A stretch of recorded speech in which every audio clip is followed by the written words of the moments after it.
Good afternoon, Prof. Good afternoon. Yes. For the sake of our viewers, I would like you to introduce yourself. Continue from there. Okay. My name is Tom Kwanya. I'm an associate professor of information sciences. I work at the Technical University of Kenya in Nairobi. Thank you. You're welcome once again. So today our conversation is going to be about cybersecurity, especially in the water industry in Africa, considering how most of the water utilities in Africa are embracing the digital economy. They are changing most of their technology to digital platforms. And we want to know how cybersecurity is important in this era of transformation.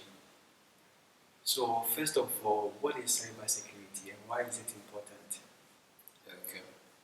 In layman's language, cybersecurity is security in cyberspace. And if you think about cyberspace, really, what is cyberspace itself? It's really a network of devices, generally talking about digital devices. But those digital devices are owned by people. And more importantly, they contain information about people. This could be personal details, they could also be transaction details. Sometimes it's about communication data that is there. And so when you talk about cybersecurity, you're talking about security of the data in cyberspace. Of the people, because of late also you had cases where people get to access information which can lead to things like suicides and stuff like that, or cyber-terrorism.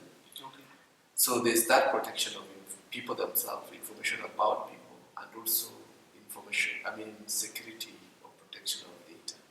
And that data could be, as I was saying, communication data or transaction data as examples. Wow, yeah. That's so insightful. So,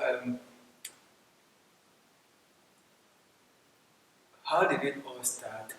How did people decide that, oh, okay, the data in space, we need to protect it? Or how did it start?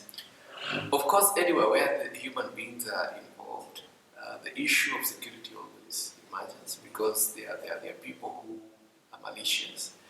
Or there are some people who just want to make the lives of other people difficult. There are such people in the world. And what has happened is that they emerged crimes. And initially, the crimes that were there were relating to viruses, which are malicious programs which attack other programs or destroy data and stuff like that. But over time, it has increased more seriously because there is a more increased presence of people in cyberspace. We're talking about billions. And for people, malicious people, they see money, or some people just want to make lives hard. There are cases. The cases of cybersecurity hitches have grown also because of smart devices. Yeah. And that means that you're more exposed. One example is things like smart TVs. Okay. You know, with the smart TV in your room or in your house, hackers can be able to watch what you do. They can get control of your camera. Wow. And get to listen to your conversations in your living room. There are also cases where people take advantage or manipulate your cameras on, say, the laptops. Yeah. And so they watch you in your bedroom. As long as the laptop is on or is opened, they can watch what you're doing. And they do that for either they want to blackmail you or they want to do all these kind of things. So level of crime and seriousness has grown with time as more people go to cyberspace.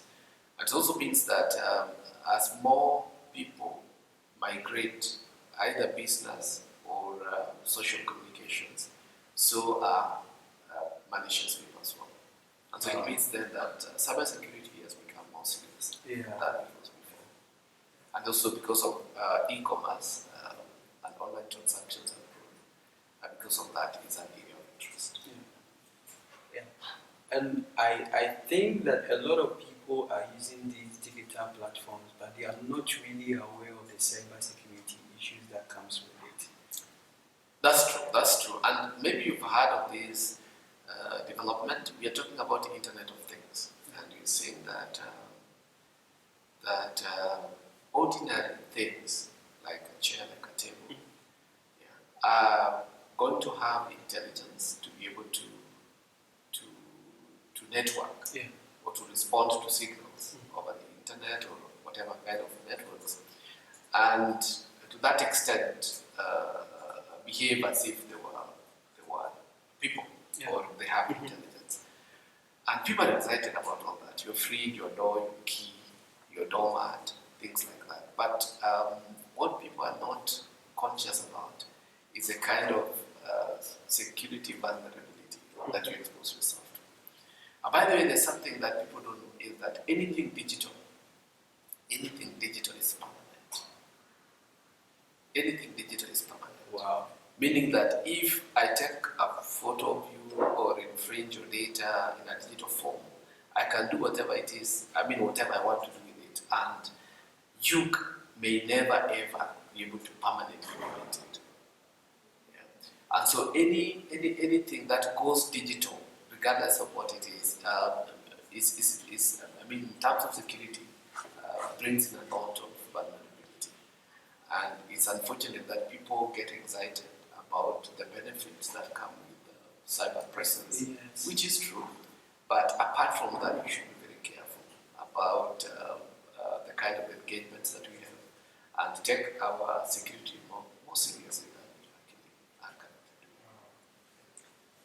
So, bringing all these discussions to the water industry, now that a lot of water utilities are using these digital platforms in order to maximize their profits or reach their customers more effectively, why should they take cybersecurity so important? Okay. They should, because of many reasons. One is to protect the personal data of their customers. Number two is to guard against violation in terms of transactions. And another is just that data is very, very, very critical. We are going towards a data-driven economy now. And for purposes of IP and all these other things, it's also critical that they protect the data. And it's so serious that whatever data that you lose, it's like losing a piece of your business. And for that reason, regardless of the sector, in fact, the water one is more serious because now they're dealing with people personally, with families. They're dealing with where people live, where they take a service, and that kind of data is very, very personal and should be protected. So, is it possible that treatment of water deals with chemicals, and some of these chemicals are poisonous if their content, their levels are so high in the water? And now that they are using automated system, is it possible that hackers can hack the system and do anything with the water? Anything is possible, because remember that we're talking about Internet of Things I was talking about. That means that the pipe, the water pipe or the valve, can be manipulated if it has connectivity or if it has networking capacity. So in the long run, and technically speaking, it's possible. It's all possible that I can take charge of what perhaps is done and just control whatever it is that happens in the mixing of the chemicals and all. And just it's possible. Technically speaking, yes. Wow. Technically speaking, it's possible. That's great.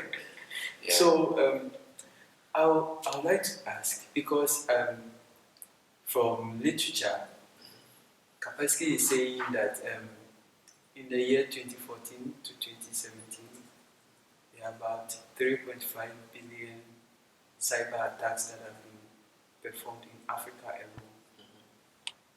And they also went ahead to say that it's only $1,500, like average, that they've realized that in institutions spend on their cybersecurity system. So in this case, that the water industry in Africa is transforming very fast to the digital platform. What can be done to secure our system? Because we realize that cybersecurity systems are expensive.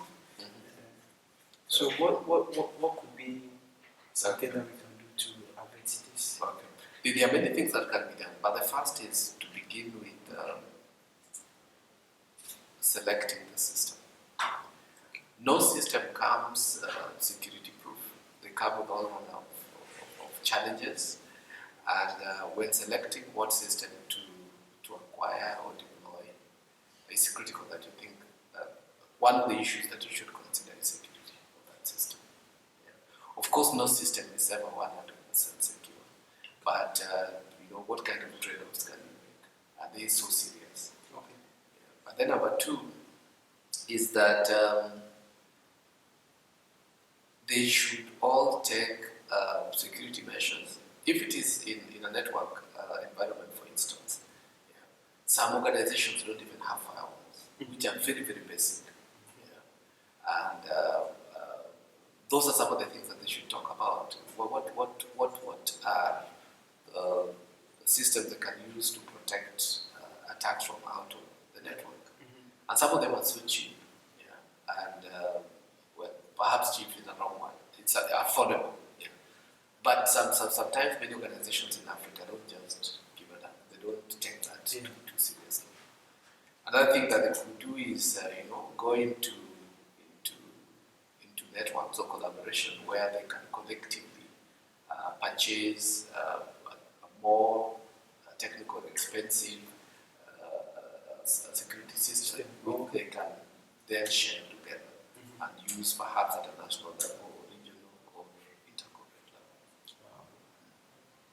That's good. So I also read that before maybe a cyber attack can happen, there should be some kind of a human interface.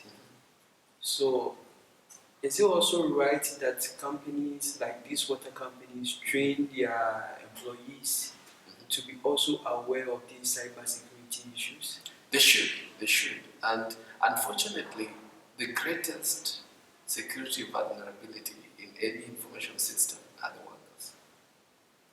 Sometimes it's ignorance. You set the server but you didn't set it properly. Yeah. Or it could be lack of competency, you did not know what to do. Yeah. Or just outright malice. Yeah. You created loopholes intentionally that you exploited. Either you're paid or in Kenya, for instance, banks are losing a lot of money because of that. Yeah. And so it's important to train the people, but more importantly to sensitize them, because they can have the skills but they're not willing. Yeah. Or just to make sure that they feel a sense of collective responsibility of all that, so that it's their personal responsibility as well. Yeah. Also, actually I've been looking around, searching on the internet to see whether there is some kind of a cybersecurity policy, especially in the engineering field for Africa, different industries. And you realize that most of these policies are talking about financial institutions and how banks can protect their transactions. Do you think that this is something that maybe the African Union or the other sub-regional bodies should take seriously? Yes. The unfortunate thing is that we think of the finances, but there are more serious data or information that can be lost that may not be quantified directly, but have very serious consequences. And that's why you see that the priority at the banks, because they're protecting what they think is more important. Yeah. But I agree with you, there should be more effort towards making sure that policies and legislation at continental, regional, and even country level, so that we are more up to date. Yeah. And sometimes they're too general again, and to the extent that their specific interests or concerns for each industry that would be much better, as you're saying, maybe it's engineering, maybe it is environment, maybe, yeah, so that to that extent that each sector is able to develop policies that are appropriate. So, Prof, thank you very much for your time. Thank you. Thank you Thank for you for your time.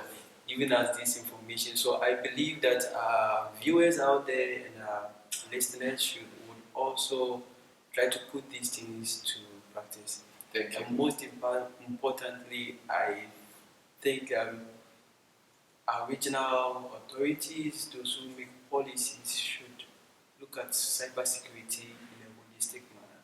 True. Thank you very much.